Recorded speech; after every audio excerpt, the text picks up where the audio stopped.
Uh, so where we have in yesterday's class we have discussed about the frequent pattern growth. We have discussed about the frequent pattern growth.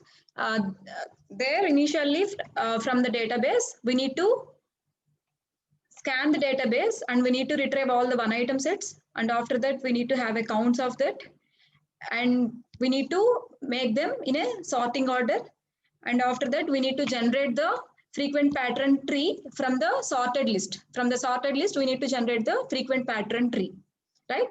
And after that, after generating the frequent pattern tree, we need to construct the conditional subpattern base. We need to construct the conditional subpattern base. So how to construct that conditional subpattern base?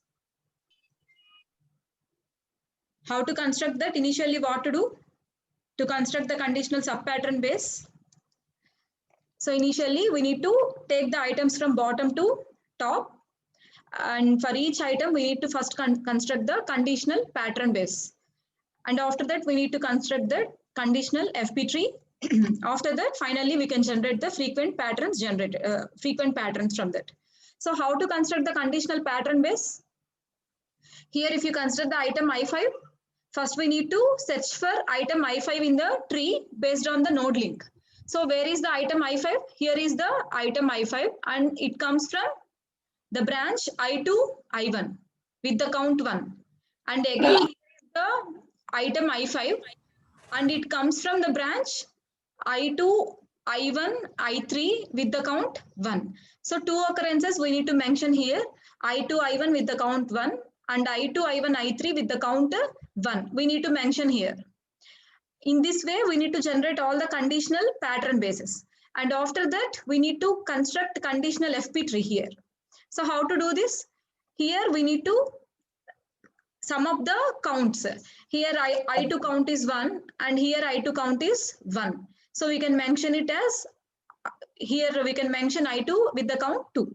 Similarly here we are having I1 with the count 1 and I1 with the count 1. So totally we are having I1 with the count 2. Again we are having I3 here with the count 1, which does not satisfy the minimum support, which is given as 2.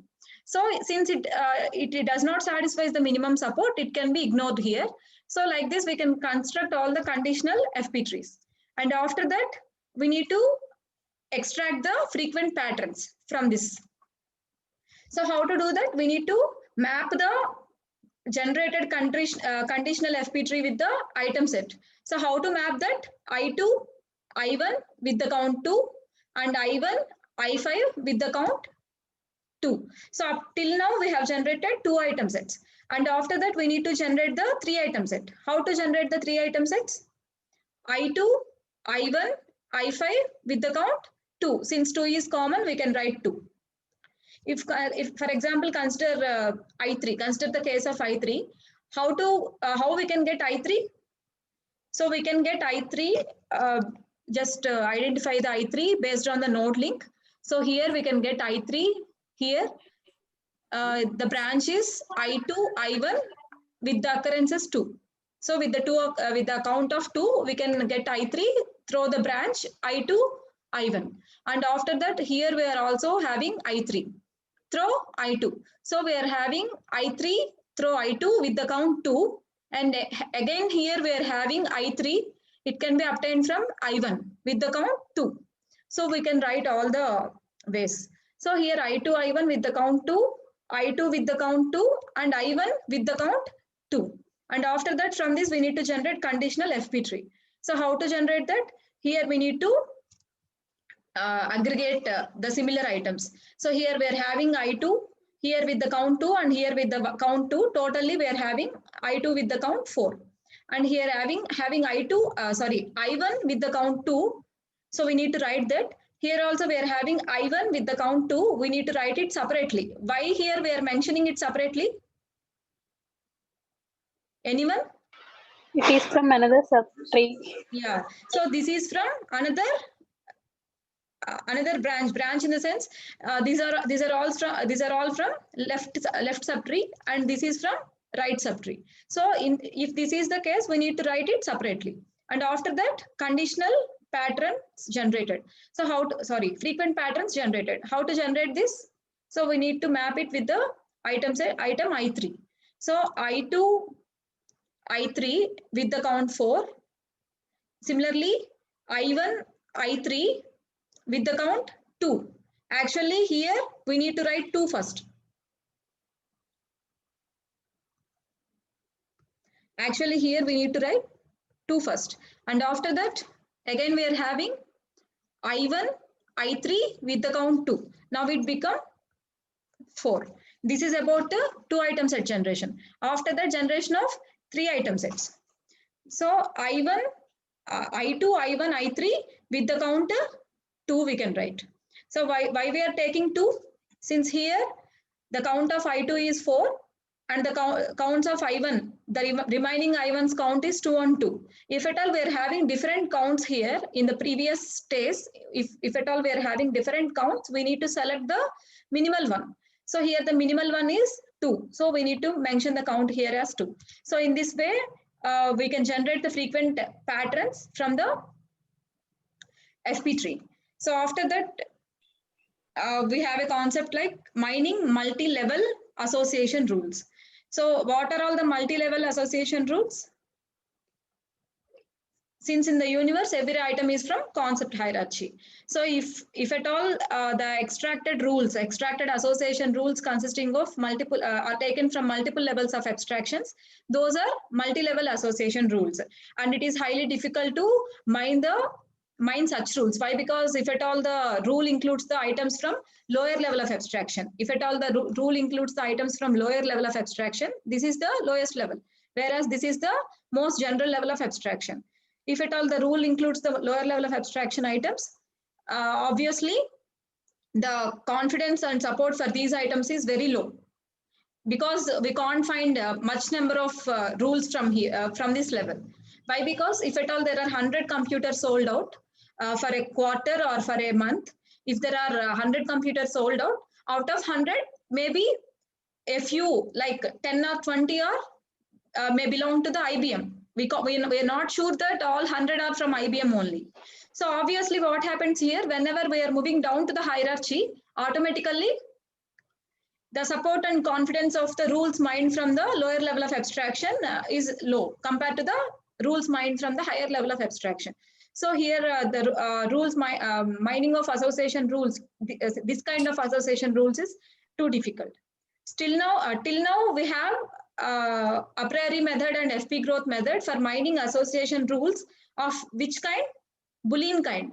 So till now we have applied such methods for mining Boolean association rules. Now we are moving for the advanced association rule mining methods. So now we are in the concept of mining multi-level association rules. So for this, we are having 3 methods. What are the 3 methods? Uniform minimum support for all the levels, reduced minimum support at lower levels, and group-based minimum support at minimum support based on the item or group selected by the customer or the business person. So what to do in what is the procedure followed in uniform minimum support? What is the scenario here we are following? Anybody? What is the scenario here we are following for uniform minimum support? Only one support count for all. Only one support count threshold for all levels. So we are only assigning one minimum. That should be minimal. That should be minimal. So average on an average like that, only one minimal support we are assigning for all the levels. So what is the drawback from that? Or let me show with an example. Here, if you consider this example, we are assigning one minimal support. For example, here, in the case 1, we are assigning the minimum support of 20% for all the levels, or 40% for all the levels, or 50% for all the levels. Like that, we are assigning only one minimal support for all the levels. So what is the problem with this? What is the problem with this? More number of patterns are generated. more number of patterns are generated if at all uninteresting the support is patterns kuda. yeah. Yes, very good. If at all the support is too low, many uninteresting patterns are generated from which level? Higher level or Higher lower level. Higher level. Higher level. Yes, very good. So if at all the support is too low, many uninteresting patterns are generated from higher level. If at all the support is too high, what's the problem with it? Misses some meaningful associations at lower So level. we may miss some meaningful associations which are generated at which level? Lower level. Low level. Yes, low level. So if at all the support is too high, we may miss some meaningful associations occurred at low level. If at all the support is too low, we can't extract the if the support is too low, we can't extract the meaningful associations from low level. If the support is too big, sorry, I'm a little confused. If the support is too big, we can't extract the association rules from lower level. If it is too low, many uninteresting rules are extracted from higher level. Yes. So for this, we are moving to the second strategy. What is the second strategy? What is the second strategy? Reduced minimum support at lower levels. So for this, what we are giving as a best solution here, we are assigning some reduced support for the lower levels compared to the higher levels. If you consider this example here, for the higher level, we are giving the support as 50%, whereas if you consider the lower level, we are giving the support as 40%. So that with this, we can extract some meaningful associations from both the lower and higher levels. And what is the third category? Item or group based minimum support. Why we go for this? So what is the scenario here?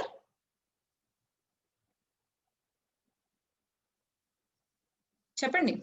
Why we are going for item or group based minimum support?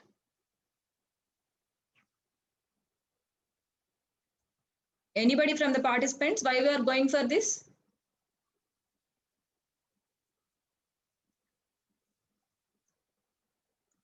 Again, some audio problem.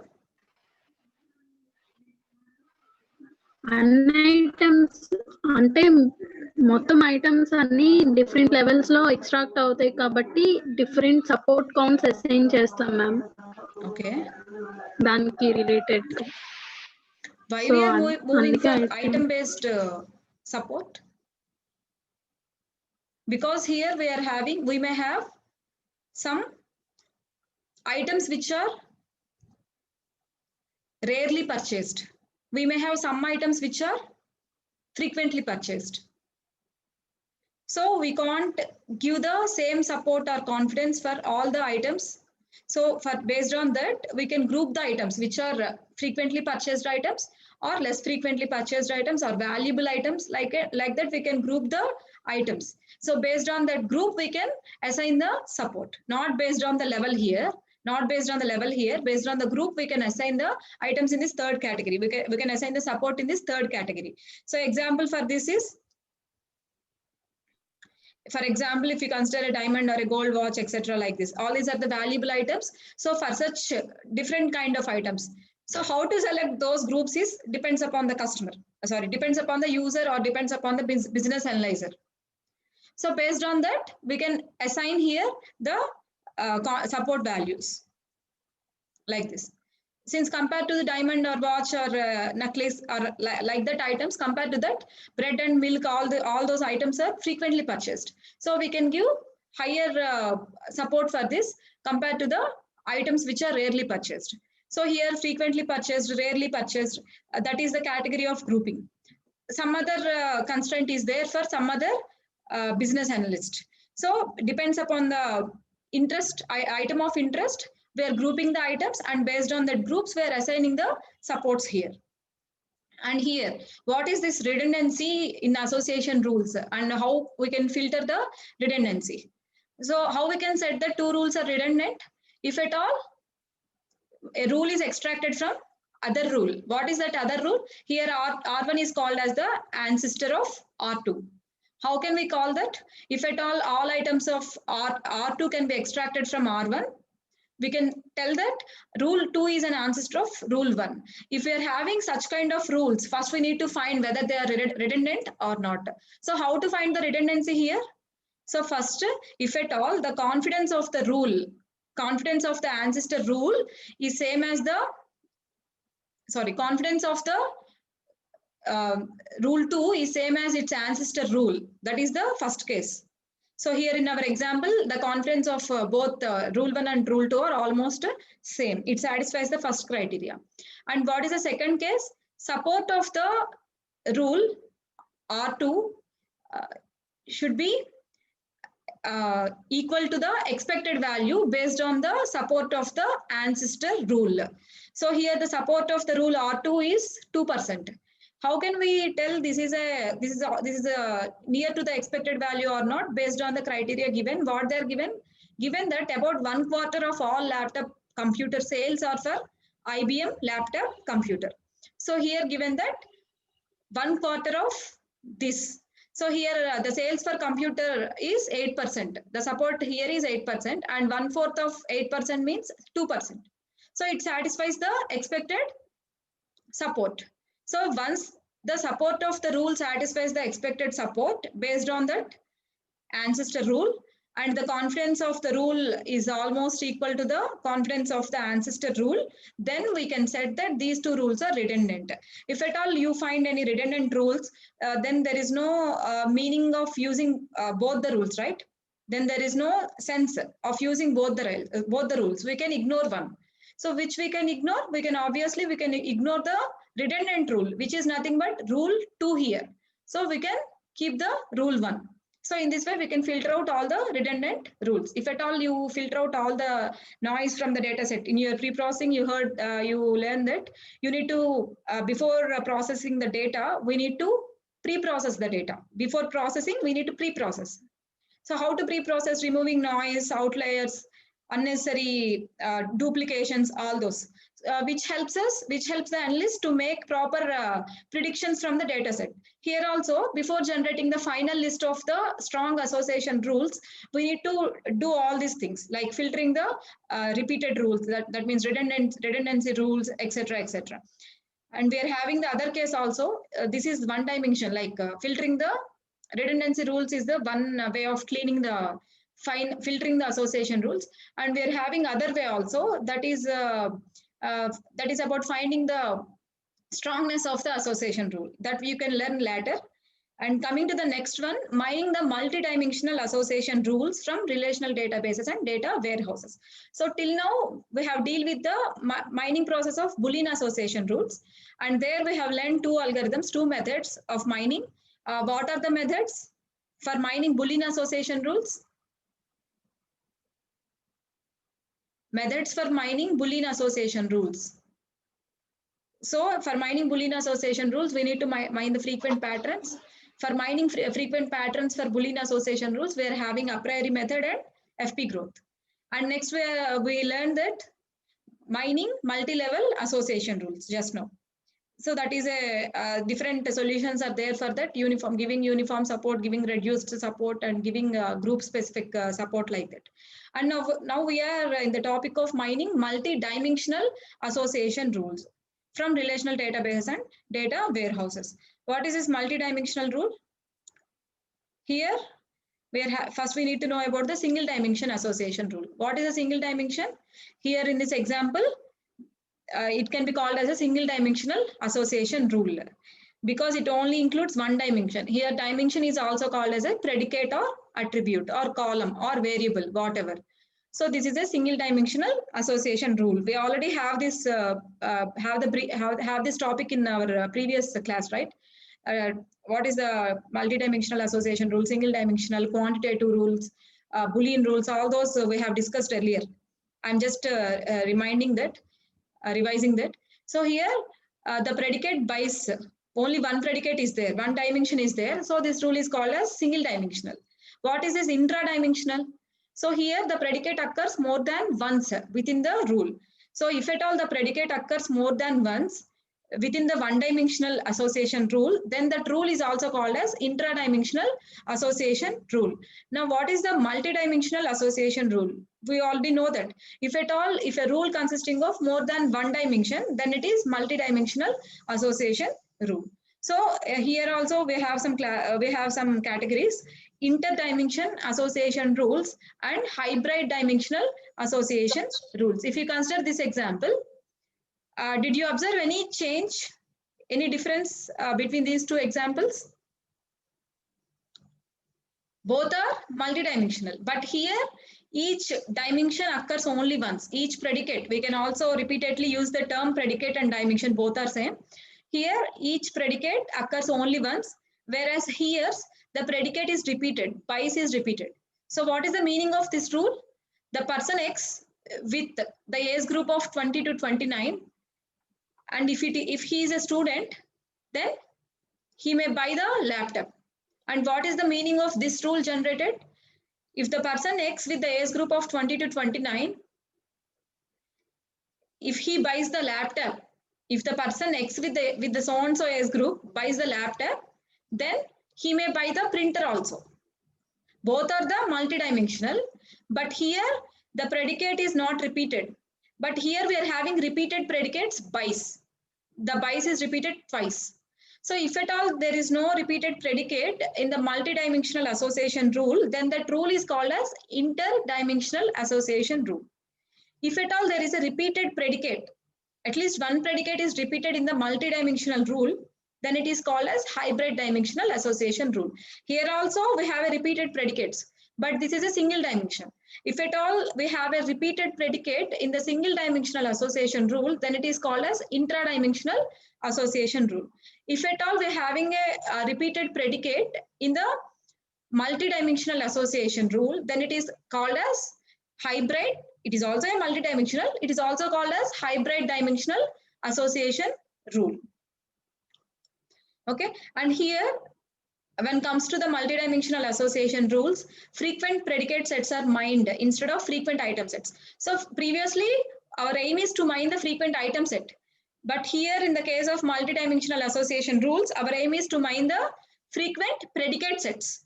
Our aim is to mine the frequent predicate sets, not frequent item sets. So we need to find out the frequent predicate sets. Predicates in the sense, what are the predicates? Predicate means some quick response I need. Predicate means number 37. Yes, ma'am. Predicate means First. what is the alternative name for the predicate? Dimension, ma'am. Dimension. Predicate means, predicate is nothing but dimension. We can call, we can use predicates, dimensions, all those names alternatively, repeatedly in case of association, multidimensional association rule mining. Okay, ma'am. Okay. Here, while mining multidimensional association rules, first we need to talk about the types of attributes. We are having two types of attributes, categorical, quantitative. Still now we have extracted association rules from transactional database, which mostly consisting of the details of transactions and its IDs and the products only. Whereas if you consider the relational database, there you can find the other dimensions also, other information also about the employees, like their age, their salary, etc., etc. So if you go for the relational database, we need to have too many kinds of attributes like categorical and quantitative. Whereas in case of transactional database, we only having the items data. So there we only have the categorical data. But now we are dealing with two kinds of attributes, categorical attributes and quantitative attributes. So what is this categorical attribute? It consisting of finite number of values with no ordering among the values. So categorical attributes consisting of finite number of values. There is no ordering among them. Whereas coming to the quantitative, these attributes consisting of, these are the numerical and have implicit ordering among the values. So if you consider the student database, relational database. If you consider the student database, it may consisting of attributes like name of the student, age of the student, section, branch, department, rank, etc., etc. So out of all those dimensions, out of all those predicates, what are the attributes belongs to the categorical. So name some attributes which are of type categorical from student dataset. Name them.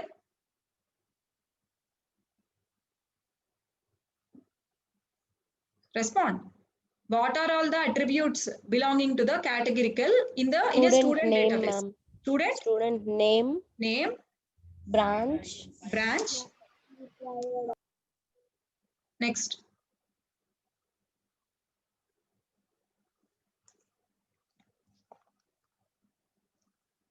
So we are having, yeah, student name, branch, and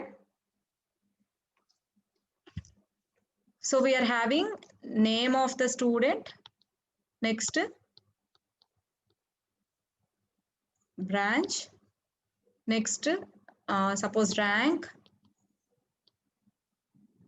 next, for example, we are having age also here, and after that we are having section, student section, Roll number,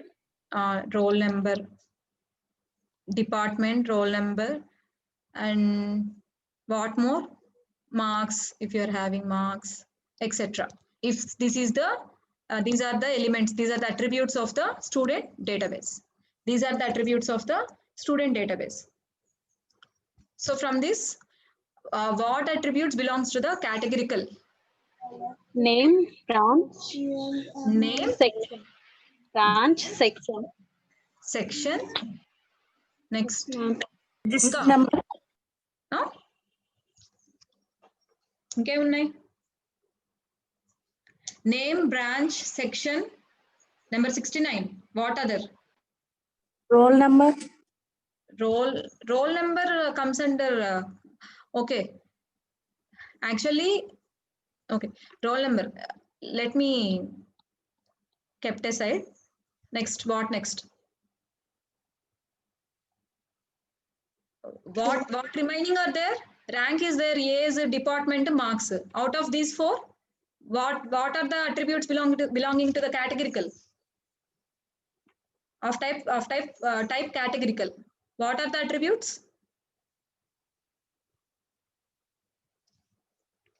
Number 26. Yes. yes ma'am, Other categorical attributes, what are there? Department is there now. ma'am, department and branch రెండు ఒకటే కదా ma'am. yes ma'am, same ma'am. Repeated గా వచ్చినాయా? అప్పుడు మీరు రాసేటప్పుడు department చెప్పాలి కదా. branch ఒకటే Then you కదా. need to tell when I am writing that, right? Okay, right. Next, okay. Let me. I have. So let me conclude it. Let me brief you. I mean, let me clear this about the roll number in the next class. I need to refer that once again. And up to now, this belongs to the quantitative only. Why? Because here is an ordering. According to the rule, these are the numeric. So what attributes are comes under quantitative means these are the numeric attributes and have an implicit ordering among the values. So for the roll number also, we are having some order. And these are all the numerical values. Numbers, these are all the numbers. So this roll number is also belonging to the quantitative category. So here are the examples. Ranks, marks, all those are comes under quantitative. And I will clarify the thing regarding the roll number in the next class, definitely. And the attributes like name, branch, section, department, all those are comes under categorical.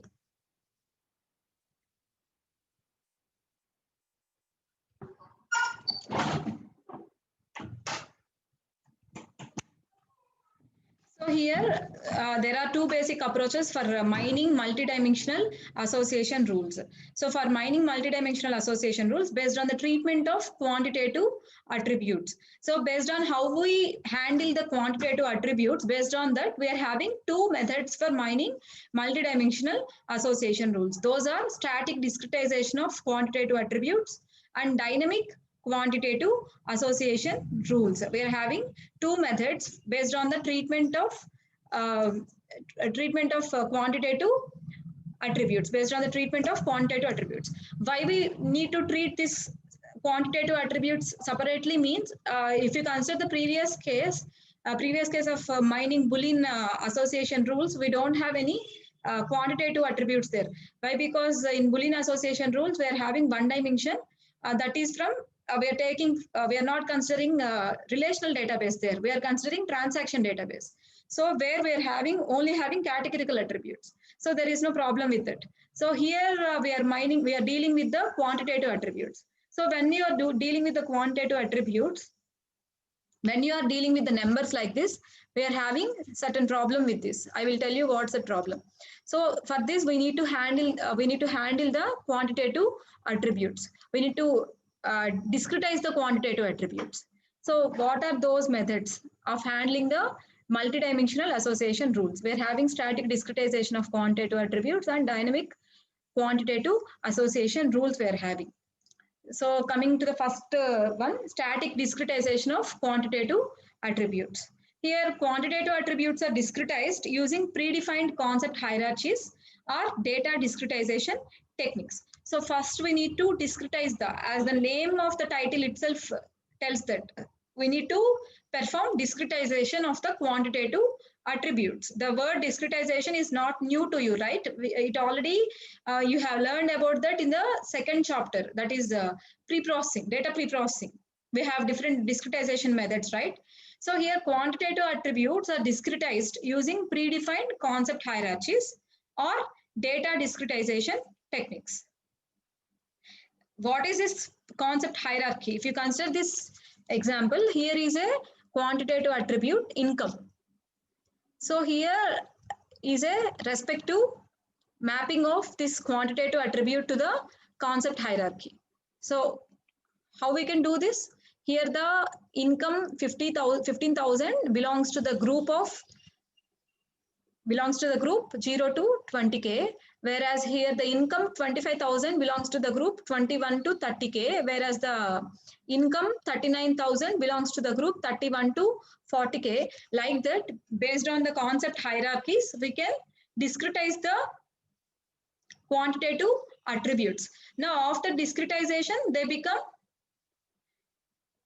which type? They belongs to the categorical values. They become categorical values. Now after performing the process of discretization, the discretized numerical values become the categorical values. So now we can at this step we can go for the traditional methods of mining the rules. But before that we need to discretize the quantitative attributes. So this is the numerical one, this is the categorical one. So after discretization, this becomes a categorical one. So why we need to discretize that? What is the problem? We encounter if at all we are directly dealing with these values? Instead of going for discretization, instead of going for grouping to the concept hierarchies, if at all we are directly dealing with these raw values, what is the problem? What is the problem actually? Here the problem is similar to the problem which we encounter in the multi-level association mining. What is the problem in the multi-level association mining? For mining the item sets, for mining the association rules from the lowest level of abstraction, we encountered a problem there. What is that problem? We can't find we can't find good number of patterns from the lower levels of abstraction. Here also the same thing. If at all my query is the person whose income is, if at all the query is like that, if the person having the, not query, this is the rule, is if the rule is like that, if the person X having the income 15K buys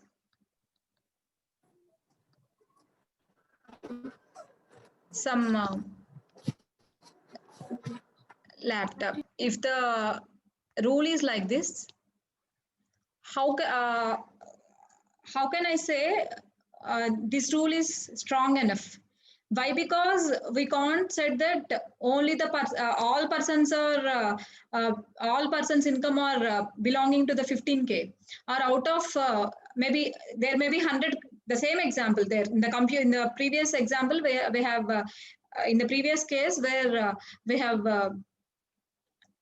looked into the concept hierarchies. We're having computer, laptop, that case is there now. Here also the same thing. If at all you are considering, if at all there are 100 customers, if at all there are 100 customers buying the laptop, out of 100 customers, how many may belong into this group? This group of having 15K salary? Too low. That count is too low. If at all we assign this 15K to this group, if at all we assign this 50K to this group, so there are different customers belonging to this range. So you can get some count from that. If at all you are taking suppose 25K here, so how many customers are buying the laptop with the income of 25K? We may get very few customers, whose count may not satisfy the minimum support threshold, minimum support and confidence threshold. So if at all you did this, if you match this 25K to this hierarchy, so you may found some good number of customers with this salary, 21 to 30. There is a range here. You can find some numbers. We can find some counts so that you can get some good satisfied level of support and confidence. If at all the customer, if at all the customer income is some 35. If at all the customer income is 35. So out of 100 customers, how many customers buy the laptop with the income of 35K? This is also the same case. We may not get the good number. So if at all we are mapping this to the concept hierarchy of 31K to 40K, you may get some good number of customers who belonging to this income, who may fall under this group of income. So here the same problem is repeatingly we faced here. So what is the problem? If at all you are considering the raw level, that is, this is the lowest level of abstraction actually. If you compare this with the multi-level association rules, this is the lowest level of abstraction and this is the next higher level of abstraction. So this, if suppose this is 1 and this is 2, so compared to 2, mining the rules from level 1 is very difficult. Compared to this level, mining the, suppose this is A and B, compared to level B, mining the rules from level A is too difficult. Why? Because we can't find such a good number of patterns, good number of patterns from that level. So that's why we need to discretize the quantitative attributes. So here we are performing static discretization. This is not dynamic. Static in the sense fixed intervals we are assigning. We can't change that interval. And after assigning, we treat that attribute as a categorical attribute, not as a quantitative or not numerical attribute. So in this way, we are converting we are discretizing the quantitative attributes first. So here discretization is done to satisfy some mining criteria, such as maximizing the confidence of the rules mined. And after here, the discretization process is static and predetermined. This is not a dynamic process. We can't change the intervals. And these discretized numeric attributes with their interval labels can be treated as categorical attributes. And here comes the concept of data cubes. So here data cubes are most suited for mining of multi-dimensional association rules. So for mining multi-dimensional association rules, the most preferred structure is data cubes. So how with the data cube, how we can mine the multi-dimensional association rules? So if consider the data cube consisting of the dimensions, this dimension is the product. That means items dimension here we're having, and here is the time dimension, and here is the country dimension. If suppose here I have here I'm having value as 100. What it mean? Here I am having value as 100, which means that there are 100 TVs sold out in the second quarter in India. There are 100 TVs sold out in the second quarter in India. If suppose here I am having the count as 1,000, 1K is there, 1,000 is there, which means that there are a total number of 1,000 TVs total. Why? Because here we are having a summation. So a total of 1,000 TVs sold out in Nepal throughout the year. I'm not talking about the quarter.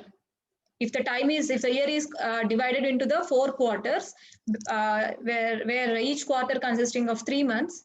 So here, if you consider here the value is 1K. Here the value is 1K in this block, which means that there are a total number of 1K TVs sold out in the year throughout the year in Nepal. So what if here if I consider some 500, which means that there are total of 500 VCRs sold out in the 4th quarter in India. A total of 500 VCRs sold out in the 4th quarter in India.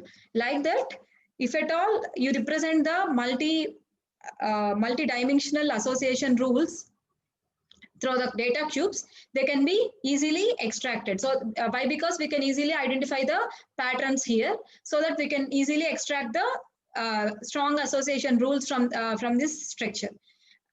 So here is the lattice of cuboids. The lattice of cuboids making up a 3D data cube for dimensions A's, income and B's.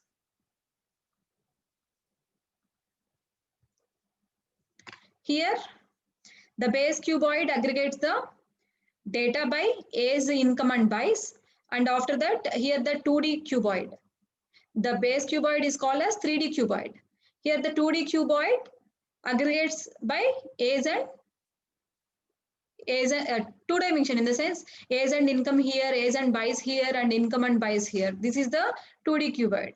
Whereas coming to the 1D cuboid, it consisting of the individual dimensions. Whereas if you consider the apex cuboid, which is also called 0D, 0-dimensional cuboid, it contains a total number of transactions in the task relevant data. So here at this stage, after discretization of quantitative attributes and after representing, after using the structure lattice of cuboids, we can apply any of the previous methods like a priori and FP tree here for mining the association rules. If you consider the a priori rule, we can apply here. The a priori property can still be used to prune the search space. So what is that a priori property actually? What is that a priori property? What is that a priori property number 53? 53. What is the a priori principle? Madam. What is the a priori principle?